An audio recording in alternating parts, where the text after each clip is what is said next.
Magandang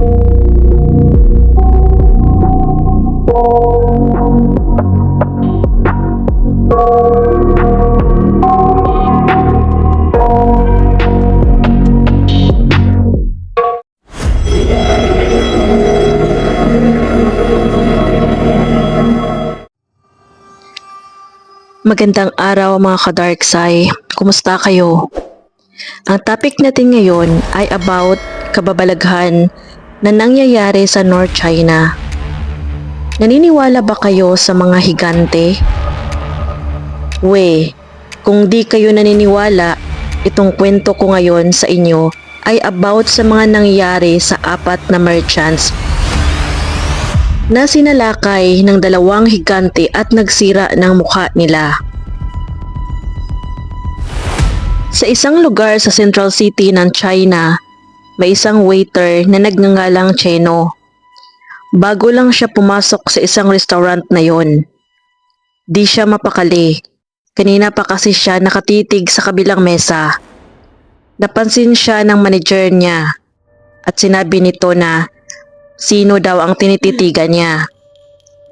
Sinabi niya naman na nasa kabilang mesa at pagtingin ng manager, nakita niya yung 4 na merchants na may kakaibang bilog sa kanilang pisngi at pare-pareha sila. At dahil nagtaka si manager at yun si Cheno, nilapitan nila sa kabilang mesa yung 4 na merchants na yon. Naupo sila sa tabi ng merchants at nagtanong sila kung bakit ganon ang itsura nila sa kanilang pisngi. Agad namang nagsalita ang isa at ito nga ang nangyari. Sa isang liblib na daanan sa sinaunang China, 4 na mga ngalakal ang naglalakas loob na tawirin ang isang bundok na kilala sa mga kwento ng kababalaghan. Dala ang kanilang mga mamahaling sutla at porselana. Ang tanging hangad nila ay makarating sa kabihasnan bago tuluyang lamunin ng dilim ang kagubatan.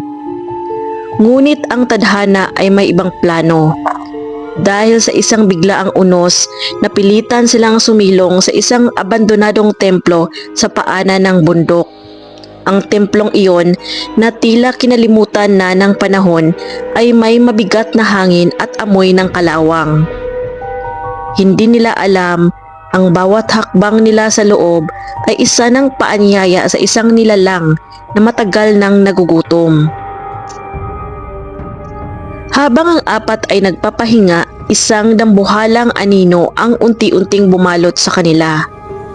Mula sa kadiliman ng altar, lumabas ang isang yetsa.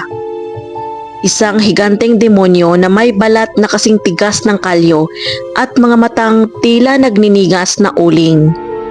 Sa isang iglap, ang katahimikan ng gabi ay napalitan ng tunog ng pagbali ng mga buto at kalabog ng mga katawang bumabagsak sa lupa. Wala silang laban sa bilis at lakas ng halimaw. Ngunit ang mas nakakapangilabot ay hindi sila agad pinatay ng yetsa. Sa halip, inilabas ng halimaw ang isang mahaba at matalim na bakal na tuhog.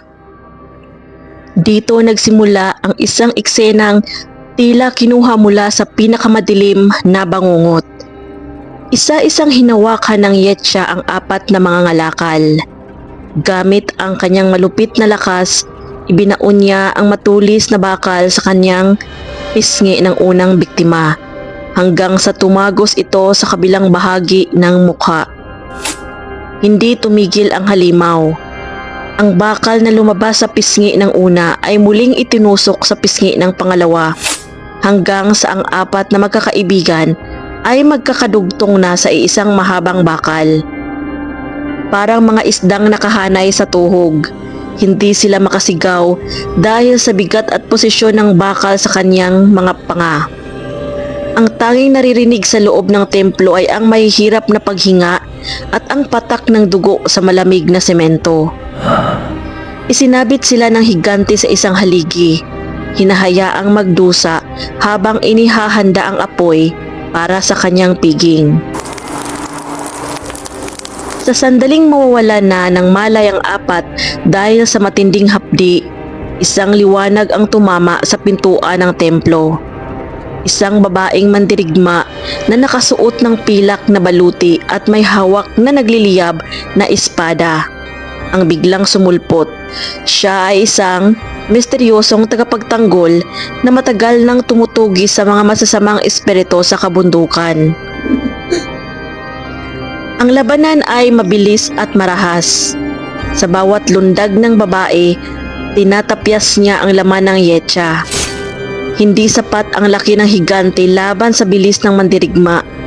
Sa isang huling hataw ng kanyang espada, tuluyang napugot ang ulo ng halimaw at ang dambuhalang katawan nito ay naging abo na lamang na tinangay ng hangin. Agad na nilapitan ng babae ang apat na mga ngalakal. Gamit ang isang mahiwagang kapangyarihan, hinawakan niya ang bakal na nakatuhog sa kanilang mga mukha. Sa isang kurap ng mata, ang bakal ay naging usok at tuluyang nawala ng walang iniwang bakas. Naglabas siya ng isang maliliit na sisidlan ng gamot na gawa sa mga pambihirang halaman. At sa sandaling madikit ang gamot sa kanilang mga sugat, ang mga buta sa kanilang mga pisngi ay nagsara at naghilom sa loob lamang ng ilang segundo. Tila walang nangyari maliban sa kanilang mga damit na puno pa rin ng bakas ng dugo. Nang mag-umaga, wala na ang babaeng mandirigma. Ang apat na mga ngalakal ay naiwang ligtas, dala ang isang karanasan na hinding-hindi nila malilimutan. Isang kwento ng matinding kalupitan at ang pagliligtas ng isang estrangherong may busilak na tapang. Kayo, naniniwala ba kayo na may mga bayaning naglalakad sa anino para tayo ay protektahan? I-comment ang inyong saloobin sa ibaba at huwag kalimutang i-like ang video na ito at mag-subscribe sa Dark Side CH para sa mas marami pang kwento ng kababalaghan at katotohanang pilit ikinukubli. Hanggang sa susunod na paglalakbay sa dilim.